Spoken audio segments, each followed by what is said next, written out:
How I get every single job that I ever try for. I'm a software developer. When I apply this one technique, I always get selected for the job. It doesn't mean it's the best job in the world. These aren't jobs at huge companies, but they're jobs that catch my eye, have a decent pay, mostly remote, always aiming for a little bit higher than my current pay. I've applied this in other areas of my life as well, and like interpersonal relationships. If you apply this, I think you at least double your chances of getting an actual offer at whatever job you're applying to. It works specifically well for software engineers because, well, here, I'll get into it and you can tell. Say you want to apply for a job at a crypto place. This place makes like blockchain, like Web3 contracts, right? And runs things on, decentralized contracts. I don't know anything about that, but I've been interested in that. But I've never done anything like that before. So I apply for this job and say, this is really something I'm interested in. I believe in what your company's doing. I like what your company's doing for XYZ reason. You can stop there for before the first interview. First interview goes. Now the jobs I've been interviewing for, they're not usually like live coding in the first thing. These are jobs that are going to be asking you how to do, what would you do in this specific situation? How would you work on a team if this were the case? That kind of thing. And even if there is live coding, you can still do this, but basically sometime in that interview, something's going to come up about their company and what they're doing. And you want to latch onto that. You want to remember that in your mind. If you can, ask some clarifying questions about that. Get a clear picture in your mind of what they're making at their company, what some potential issues would be with it. Then what you're going to do is, after the first interview, message them back, telling them thank you for the interview yesterday, and you're going to ask them about that specific project. You want to get details about it. Say, yeah, well, wonder how you guys are handling X, Y, and Z in this situation, right? So that you were really interested in whatever they were talking about. And, if you show enough interest at this stage and you did good, and all of this is assuming you do good in your actual interview, aka you don't bomb. If you don't bomb, you're usually going to get to the second interview in my experience. And if you bombed, you're going to know you bombed, so you probably won't want to even go through this step anyway. I don't bomb in my first interview. I don't think I've ever failed the first interview, actually. Get good at just basic, very basic question answering, but this is mainly to get you the next step. This will help you get to the next step if you just show this extra bit of interest and you show a little bit of technical knowledge about whatever problem they're actually facing in their company. They might have already solved the problem in their company, but just show that you're thinking about what it could be like on the back end. Another thing is, if you did have live coding or something, you want to follow up with maybe a potential better answer that you could have given. One time during a live coding test, it was just some basic string and array manipulation in JavaScript. But then I realized I missed a detail afterwards. I realized there was a test case that would have failed if they had caught it. They didn't catch it, but I realized it. And after the fact, I'm like, thank you for the interview today. I was really interested in this, and this part of your company. I was thinking a bit more about the question that I had.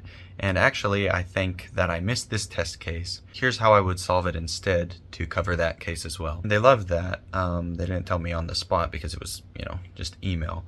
But after the fact, I learned from, I think, the recruiter I was going through, that they were really impressed with my willingness to reach back out and say that I was wrong during that time, and also that I had been thinking of it afterwards. They really showed how proactive of a candidate I was, right? That should get you to the second interview. Now, the second interview, by the time you're ready for the second interview, what you want to do is make a small project or demonstration that shows that you're interested in whatever project they're doing. Before, I've done something like, this company was using Svelte as their framework instead of React, and I'd never used that before. I've never used it since, but during that one time, I made a little something in Svelte and said, I've been catching up.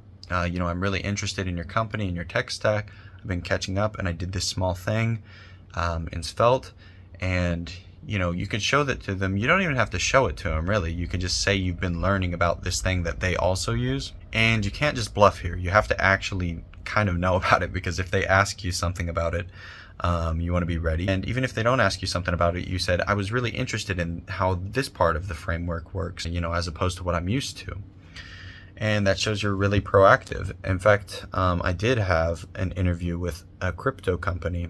Like I said, I wasn't used to using like smart contracts at all, but I had made a little something with a smart contract, and I told them I'd been learning about smart contracts, and they were really interested in that, right? They were really impressed with the fact that I'd went out of my way to learn what they were using, because I used the same technology that they were using within their company already.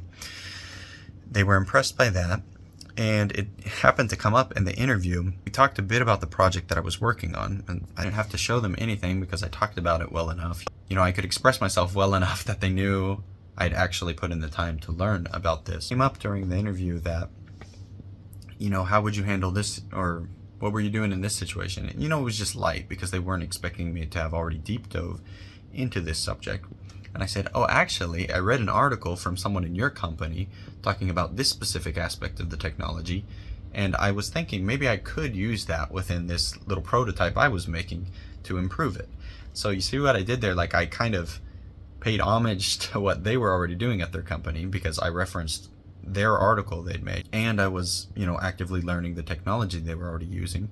This is all of my own volition. It just shows that you're really a self-starter, and every time I've done this with a company, I've gotten an offer, and the offers could have been higher at sometimes, or the conditions could have been better, but I used this at like 5 different places, and I've never gotten turned down from one of those companies. And these were always companies that I felt were a little bit outside of my comfort zone, right? So these positions are always a little bit higher than what I'm used to. 100% success rate using this method. I don't know that someone might already have this method or something, but in my mind I just think of it as like, how can I radically buy in to whatever this company stands for, or I don't have to actually radically buy in, right? I just present myself as being all in on whatever they're standing for. For another company, their CEO had written an article like arguing for, Web3 contracts should go in this direction or whatever. And I argued kind of the opposite because I really didn't agree with what he was saying. But, by writing a full-on article in response to what he said, and this was after the second interview stage, by writing that full-on article, that's not something most candidates are going to do. It really shows that you're just interested in whatever they're doing. I think if more developers started doing this, it would devalue this method. But I feel comfortable sharing it with a lot of people like this because I don't think most people will put in the time, which is okay. I understand that when you can just get rejected on a whim, it's really difficult to put all this time into, applying to each company. And I will say, I don't do this for every company I apply to because that's just not realistic, right? But the ones that I'm really interested in, I'll do this for. Most recently, I've done this while I was actually working at a different job. But in the past, before that, I'd always done it when I wasn't, I was currently in between jobs. So at that time, when you're between jobs, finding your next job, you should treat as a full-time job, or at least, use a good chunk of your time towards it. So if you have, a week without finding a job, and you don't have much savings, you need to be spending at least maybe 30 hours a week looking for that next job. So, send out at least 10 applications a day, and then find maybe 2 companies that you want to radically commit to their selection process. Be doing everything in your power to show that you're actively interested in that company. And I think you're going to have a lot better success rate doing that. You're going to hear back from a lot more. At the very least, you'll get to maybe the second or third interview stage on just the fumes of you being very passionate about that company, right? I'm not going to say this is going to get you every job you've ever wanted in your life, but this has gotten me offers from all of the ones that I was really interested in, and I just hadn't really heard too much like this advice out there. I know a lot of people think of applications as just a numbers game, and it can be a numbers game. I know the market's gotten a lot more difficult lately, but I've used this method fairly recently, and it worked wonders again. I hope this can be of help for people applying for tech jobs, specifically software engineering jobs.